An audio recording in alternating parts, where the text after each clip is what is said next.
Daniel Padilla update sa post ni Kyla. And ito yung picture, nag-shoot sila ng incognito sa Japan. And nagchikahan pa nga dyan sila DJ, Richard at Kyla. And with action pa nga habang nagkukwento si DJ. Nakabarong si DJ.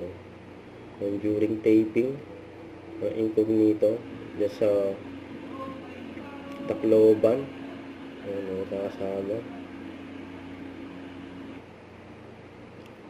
And very accommodating din si DJ sa mga fans niya. Nagabangan niya sa gate. Pa si Andres at contractor, si Ian.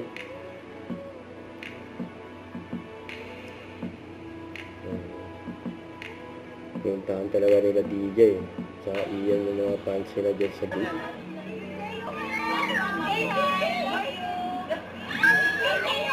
Hi guys!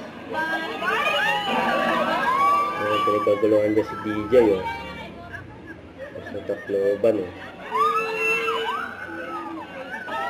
nagtitipin sa incognito.